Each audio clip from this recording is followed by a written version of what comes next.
Welcome to this episode of Destination Dare. Every community in the Outer Banks has a story to tell, and this show brings that information to life. From Dare County history to current events, from government services to local profiles, we keep you entertained, informed, and up to date.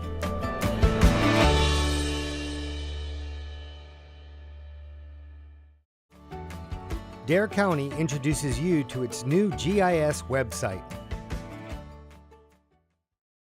Hey look, the Johnsons sold their house. Yeah, I know. I wonder what they sold it for. $350. How do you know that?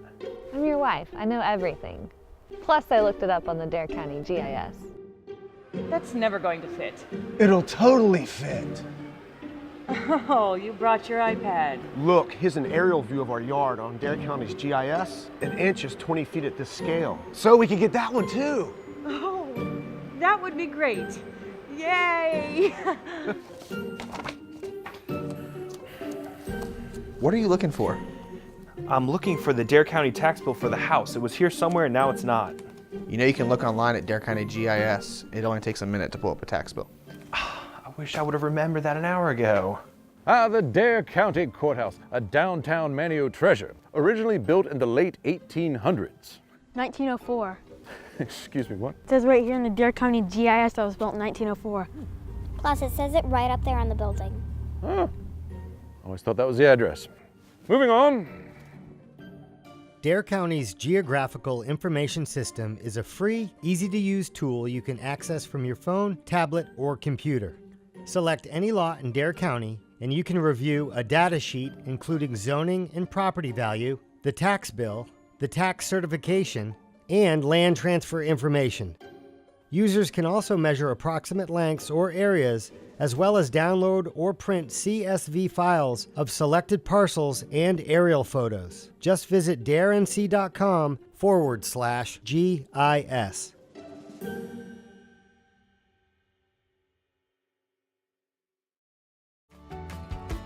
Manteo's longtime town manager Kermit Skinner is retiring. Kermit is a hard person not to like. He's real good to his employees. He backs them up. He wants everybody to advance.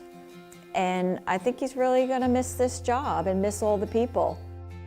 I have worked with Kermit for 18 years. I can't think of a better boss. He is awesome in every way. A lot of people don't know we have a town cat here named Tom for Town of Manteo. And him and I kind of take care of Tom, and he's very wonderful with the cat as he is with everyone else. And I will truly miss him. So like me, Kermit came from out of town, out of state, and had a lot to learn about the town of Manteo. And he's really embraced the town, understands how wonderful it is, and has become a part of its fabric. He's a big part of the reason why I love the town of Manteo. Kermit was involved in the beginning in a lot of really great projects that the town tackled. The boardwalk behind the boathouse was one of Kermit's first projects. We actually have applied for a grant to replace that boardwalk, and we know it's 29 years old because it was one of Kermit's first projects here with the town. And a lot of the redevelopment of the downtown area has happened on his watch. You know, he's grown with the town's grown with him. He's really been just a huge part of it. And I don't think people, years from now will know how involved he was with everything that's done, but he was right there through it all, through the development, through the redevelopment, the growth, the lighthouses we built down there, the fisherman's net shed. So much stuff's gone over, my whole lifetime, and he's been a part of it. The town of Manteo is like a big community family, and the town of Manteo staff is like a family within the family. And Kermit is really the glue that holds it together. You know, Kermit hired me fresh out of college and gave me an opportunity that many other folks probably wouldn't have. And that was what Kermit always did. Kermit was really big on education, and he was happy to see people succeed, even if that meant moving on. He's a generous, caring individual, and he's always been a cheerleader for his friends and his employees. I have known Kermit for over 20 years, and all I can say is that he is like a brother to me. He's been a great asset to the town of Manteo, and I'm really going to be sorry to see him go. I think just his overall caring for the town, his always being interested in trying to help the little guy, always crossing the T's and dotting the I's. Kermit has always put this town in front of everything. I've had an excellent working experience with Kermit since I've been here, and can't say enough praise for him and about him. I've known Kermit for a long time, and it's been a joy and a pleasure having known him for all these many years. Back when I worked with Dare County as the Public Services Director, I worked with Kermit on a lot of the parks and the skateboard park, and started to admire him because I thought he was such a professional in that he did the work that needed to be done. He believed in working hard but having fun while doing it. He's been a great mentor, a great friend. He's been wonderful for the profession, and I think great for Manteo, and I hope he has a long and healthy retirement. I've known Kermit since I started to work for the town of Duck, so now for 16 years. Being a manager for 30 years, or even being in local government in the same place for 30 years, is a huge accomplishment. It shows that you're doing a good job and that you have both the skills and perhaps more importantly the sense of humor to do the job. And I've always admired that about Kermit. He's leaving behind a real good sense of humor for somebody to be of high command. He's there to take it serious and to make you smile at the same time. Our motto here at Town of Manteo is preserve and prosper, and that's exactly what Kermit's done for the last 30 years. He has definitely been the best boss I have ever had. I don't think of him just as a boss, but as a friend. He's going to be a very hard act to replace. Well, it's been 31 years for me, 30 years for you. I don't know how we made it, but we made it. And happy retirement.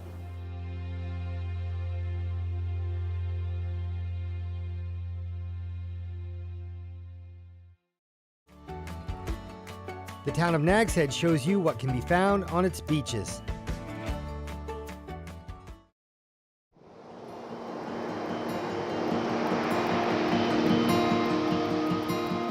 My name is Terry Kirby Hathaway. I'm the Marine Education Specialist for North Carolina Sea Grant.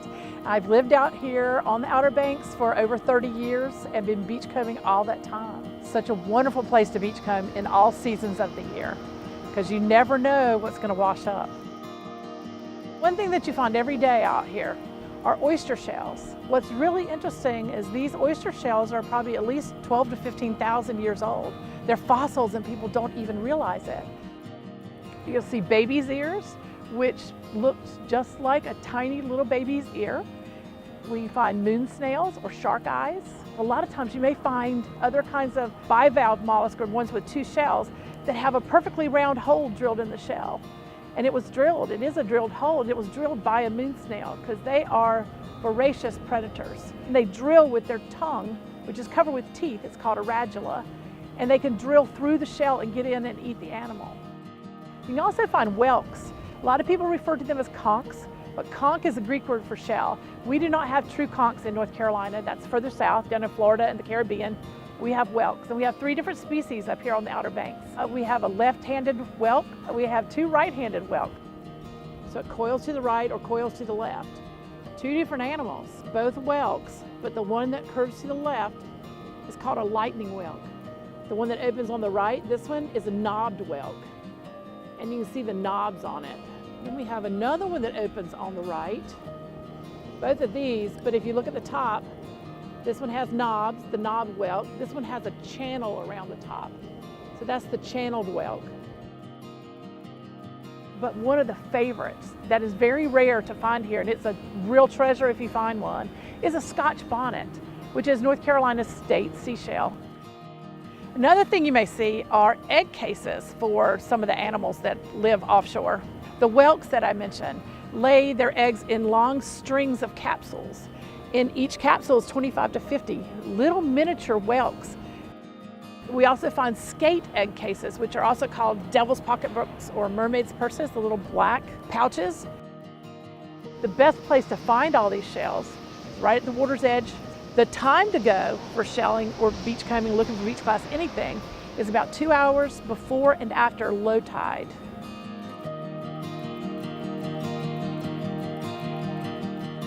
My name is Dana Thomason and I work at the NC Aquarium on Roanoke Island. I'm actually part of the Education Department in Special Activities, and we oftentimes will find lots of sea turtles stranded here at the beach. It is cold sun season, so we're going to have turtles that are what we'd like to call hypothermic. Their body temperatures have gone below a certain point. When beachcombers come, they might see sea turtles stranded. They actually want to contact NEST.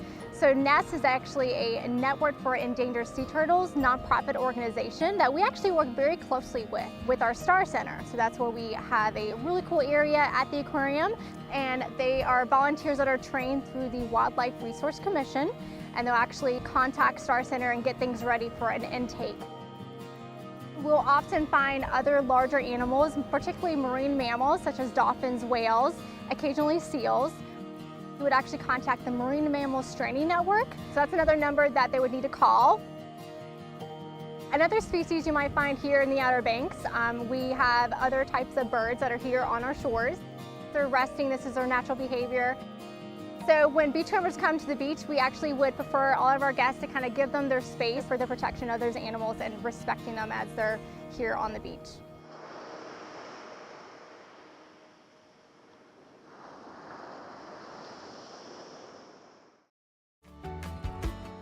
Kill Devil Hills has an impressive new fleet maintenance building. The town of Kill Devil Hills Public Works Complex is a 10-acre site located on Bermuda Bay Boulevard off Collington Road. One of the buildings in the complex is the Fleet Maintenance Building, which services the entire vehicle fleet for the town. From solid waste trucks to fire apparatus, from backhoes to gators, and everything in between, the fleet maintenance staff keeps the town's over 135 vehicles and equipment running. It is a good opportunity to allow us to service more vehicles in-house, and it expanded our bays, and it's just been more efficient. It's a lot cleaner and a much more comfortable work environment also. We have 3 mechanics, and they all, I think, really enjoy having the new equipment and new facilities. There's a lot more room and just a lot better environment. The construction of the new fleet maintenance facility was part of the town's larger commitment to updating its public works complex over a series of multi-year renovations and upgrades. This fleet maintenance building has been a blessing for us, and it's great. It gives us a lot more room. We can do repairs on vehicles, and if we're down waiting on a part or something, we still have the area to bring in another even large vehicle for a service or a quick repair. We have a lot better air, water, all our reels, all our fluids. It's networked, so we have a computer at our workstation now that we can look at service manuals and order parts. We have a much better phone system. And we've got a covered outside area that's got air connections. It's even got a plug for a welder. We can do it outside if it's just something quick, and it keeps us out of the weather where we used to have to do it outdoors. It's been a great help for us in general. When we first started talking about building this building, we looked at what we had. The building we were in was built in about 1979, 1980. At that time, the town was running about 30 vehicles. Over the years, the town's grown. We're running now a little over 140 vehicles. We decided that we would go with very efficient stuff in the mechanicals. We added a waste oil heater in the garage, pretty much free heat. We ended up going with low voltage LED lights. The garage doors are insulated. We have a new clean air system for the vehicles. Takes the exhaust out. You can run a vehicle in the shop, not have to worry about the exhaust fumes. All in all, with all the thought that we put into this thing, I think the town really hit a home run with this.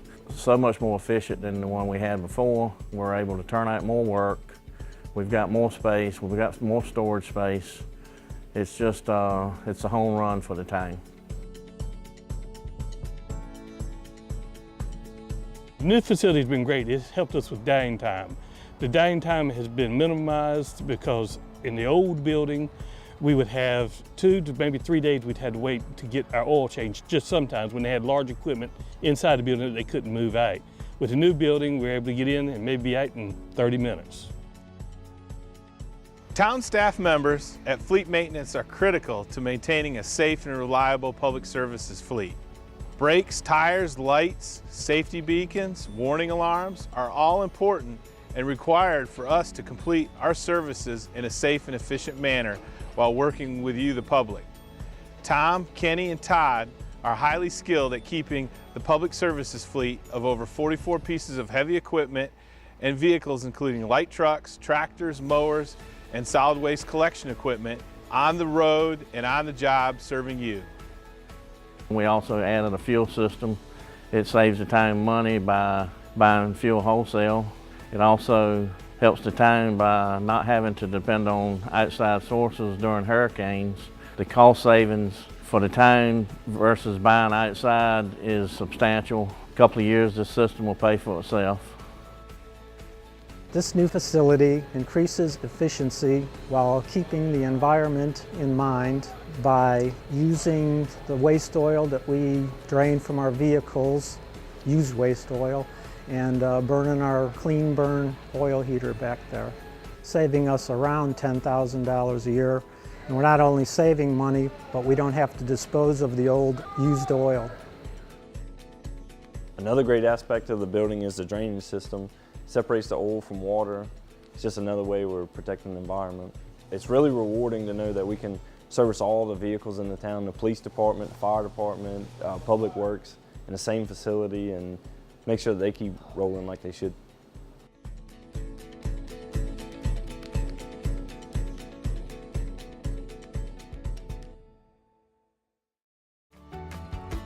A living shoreline project is underway for historic Moore Shore Road in Kitty Hawk.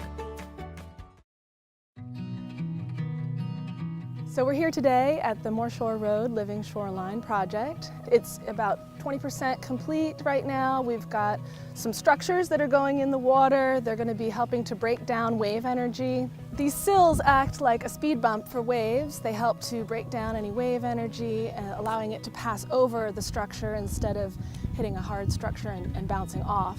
You'll also notice that the structures have slits. Every foot or two there's a 1 or 2 inch slit. That also allows water to actually pass through there instead of hitting a hard structure. Once the structures are in place, next summer we'll come back and plant marsh grasses behind here to further help dissipate the wave energy and stabilize the shoreline. The marsh grasses themselves will hold the shoreline in place through their roots.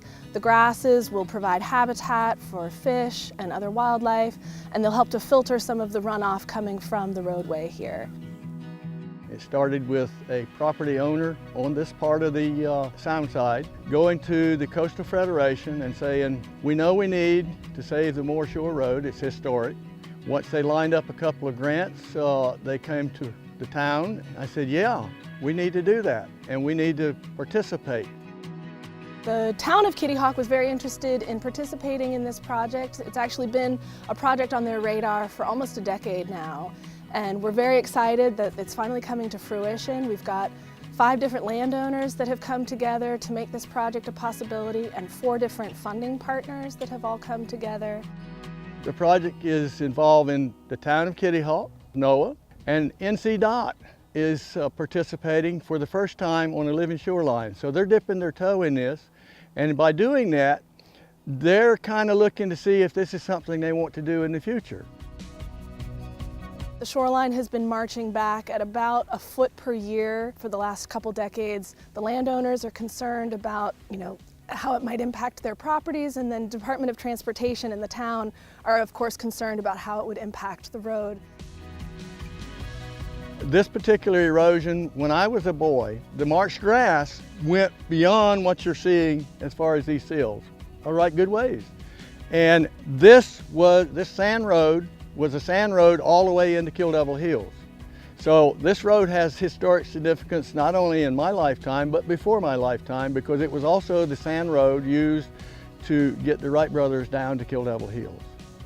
And the property owners coming forth asking for this to happen not only benefit themselves, but the whole town and the history of the town. Because right here, as you can see, we're right in the teeth and eyeballs of a westerly wind coming straight down Albemarle, and it stops here. And that's why this gets beat up so bad. So this would save rock revetments. It would be a living shoreline. It would be educational. it will prove, hopefully, that this does work and people can see it work, and more people will want to do that rather than solid bulkhead. And that's the purpose of the project.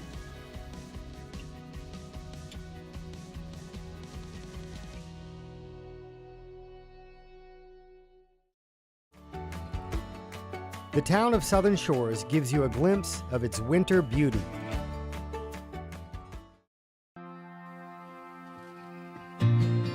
The beauty of Outer Banks winters is one of our best kept secrets. Long after most of our visitors have gone home, the beaches remain, and some days you can walk for miles with only the crash of the waves and the call of the gulls interrupting the sound of your footfalls on the sand. Nowhere is that more true than in Southern Shores, the small town that is already famous for its uncrowded beaches, even at the height of summer. In the winter, there is no traffic to slow you down, no line of beach umbrellas to spoil your ocean view. And for the beachcombers, undiscovered treasures scattered along the shoreline. Our temperatures are usually mild enough to still enjoy your time outside.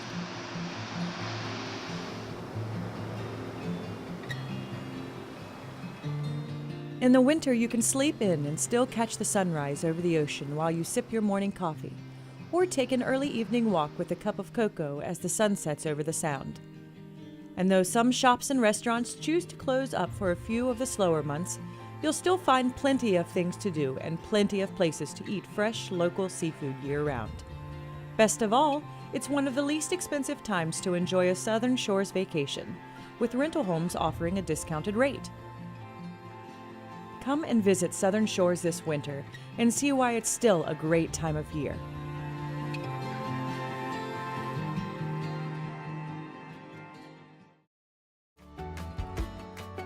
The town of Duck takes a comedic look at its local wildlife.